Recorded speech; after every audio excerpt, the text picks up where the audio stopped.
Eu fiz, cara, inúmeros vídeos na Cracolândia, inúmeros, né? Hoje, a Cracolândia...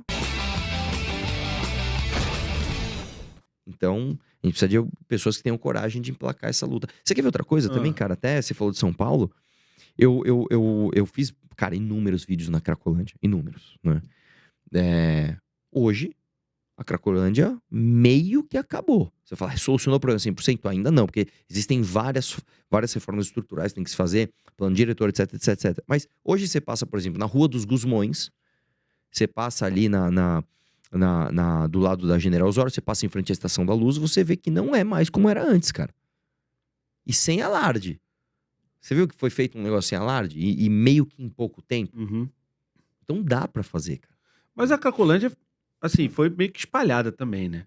Aquele local onde ficava aquela quantidade de gente, mas a galera continua Assim, usando o pela cidade, né? problema dos usuários nas ruas não foi resolvido. Isso. Mas a Cracolândia em si, o acúmulo de usuários, a concentração, ele era um problema por si só. Porque o acúmulo, a concentração de usuários, ela gera outras coisas que, claro, a gente tá num dilema aqui, né? O dilema é a opção por uma coisa horrorosa. Claro. Não tô falando que é o ideal, mas entre você ter 400, 500 usuários concentrados numa rua ou parte desses usuários espalhados e você poder tratá-los de forma pulverizada, é mais estratégico você tratar o problema de forma pulverizada sempre. Uhum. Né? Por exemplo, quando tinha a Cracolândia gigantesca e virava o fluxo, é isso que chamava, virou o fluxo. Irmão, não tinha o que fazer.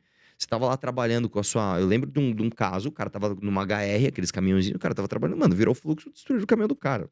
Você vai fazer o quê? Não tem o que fazer. Agora você tem 4, 5 caras ali, peraí, você controla muito mais fácil. Sim. Né? Outra coisa, fica muito mais difícil você usar essas pessoas como peça de propaganda para assistência social barata.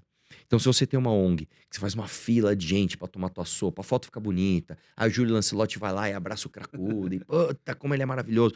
Não, quando você pulveriza o atendimento, é diferente. Primeiro que é como deve ser feito. Segundo que você dificulta utilizar essas pessoas para peças de propaganda dessa galera. Então, é o que eu tô falando. Quando você tem um pouquinho de vontade, você resolve. O crime organizado no Brasil, eu vou te dizer, cara, é um problema gigantesco que eu não acho que a solução seja tão complexa. Ela é trabalhosa, mas ela não é complexa. É diferente, por exemplo, você fala assim, o que é mais difícil de resolver? A carga tributária brasileira ou o crime organizado? É lógico que a carga tributária. A carga tributária é tudo muito complexo. Se eu tirar um centavo aqui, mano, aumentou o teu, que aí já... Cara, mas aí tem a casa... Nossa, cara, é tudo muito complexo. O crime organizado não é tão complexo, cara. Mas aí você acha, na minha opinião, você está subestimando o problema no sentido de que você falou que a corrupção é o pior problema para ser resolvido e é graças à corrupção que a gente tem o crime organizado do jeito que a gente tem. Então teria que resolver, o que teria que resolver primeiro, o crime organizado ou a corrupção? Mais ou menos, é que eu acho que é o seguinte, é como se, vamos supor que você tá com 41 graus de febre, você vai morrer. Você precisa resolver aquela febre. Ah, mas por que você tá com febre? Sei lá, porque você tá com uma unha encravada. Tô dando um exemplo, isso realmente pode acontecer. Sim. Você tem que resolver a unha cravada, é óbvio que sim. Só que se você tá com uma febre de 41 graus, mano, você tem que ser jogado imediatamente numa banheira de gelo. Isso. Então você resolveu o problema do 41 graus de febre, não é complexo. Você joga você numa banheira de gelo, beleza. E a unha cravada, agora nós vamos tratar. Então vai precisar de cirurgia, precisar de antibiótico. Então, novamente, eu vou pegar da Cracolândia e depois falar do crime organizado. Claro. Quando eu falo de Cracolândia, eu sempre falei isso. Para você resolver de fato Cracolândia, você precisa de reformas estruturais. Você precisa reformar o plano diretor, por exemplo. Uhum. O plano diretor ele tem que ser mais permissivo. Enquanto você ficar empurrando pessoas para a periferia, você vai produzir pessoas que estão fora das melhores áreas da cidade para atendimento de educação, de saúde, de cultura, de segurança, etc. Então, Sim. plano diretor. Lei de zoneamento. Você não vai resolver o centro enquanto você tiver imóvel no centro. Pronto. O imóvel tá bom. Só que você não pode usar, porque a lei de zoneamento daquele lugar impede que a vocação daquele imóvel seja explorada. Então, vou dar um exemplo. Você foi para Barcelona.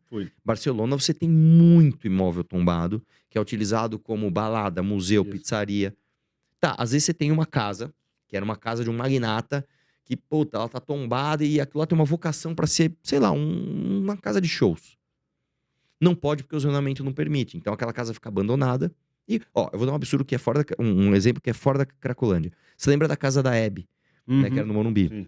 Eu não vou saber agora o valor, mas eu acho que na época ela foi estimada em 40 milhões de reais. Algo assim. É um elefante branco. Quem é que vai pagar 40 milhões de reais numa casa que foi construída, imagino eu, nos anos 70, 80, uma arquitetura já antiga. Um lugar onde você não pode construir um prédio, você não pode fazer um serviço ali. E se você comprar aquela casa, você vai ter que demolir e construir outra casa ali. Então aquilo vira, numa área nobre da cidade, que é o Morumbi, um elefante branco. Sim. Por causa de lei burocrática de zoneamento. Então você não vai resolver Cracolândia enquanto você não resolver o zoneamento. Isso é verdade. Então, plano diretor, zoneamento. Outra coisa, pulverização da assistência social. Isso é outra coisa que eu sempre falei. Você não resolve problema de morador de rua concentrando essas pessoas no centro da cidade. Ao contrário, você tem que pulverizar. De onde você vem? Cara, eu venho de Carapicuíba. Você tem que atender o cara em Carapicuíba. Isso. Porque quem tira ele da assistência é a família, é o professor, é o amigo. E você tira ele de Carapicuíba, trata ele no centro de São Paulo, aí você isolou ele mais ainda. Aham. Né? Isso também não é da minha cabeça. Você vai ler qualquer estudo de qualquer lugar do mundo onde se trata de assistência social, o cara fala, o laço afetivo é fundamental pro cara sair da situação que ele está. Sem dúvida. Eram 5. Lei de zoneamento, esqueci o outro. Então eu esquecendo o quarto, mas o quinto é repressão. O quinto é, de fato, você fazer a repressão e falar o seguinte, irmão, você cometeu crime, um abraço, cara. Você vai se ferrar.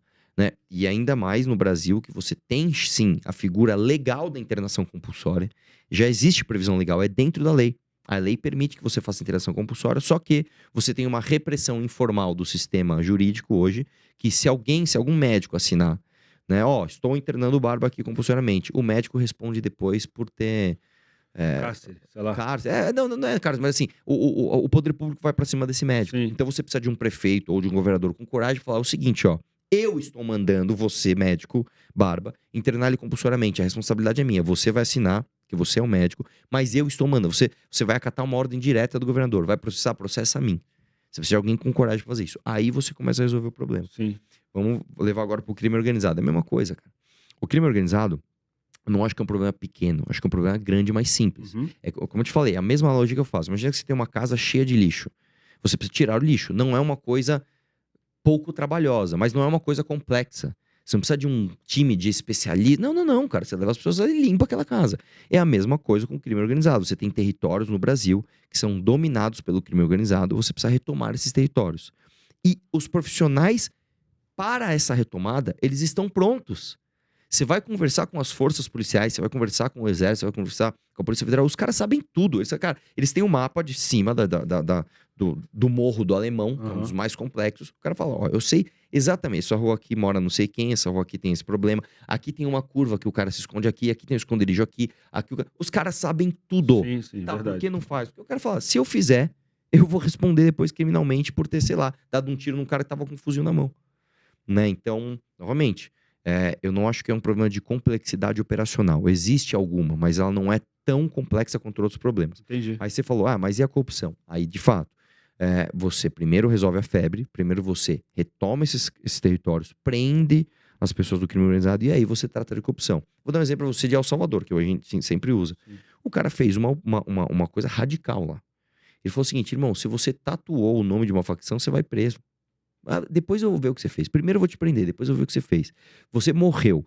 Na tua lápide tá um símbolo de uma facção, eu vou mandar um cara com um martelo quebrar a tua lápide. Nós não vamos ostentar símbolos de facções aqui. Depois a gente vê o que faz.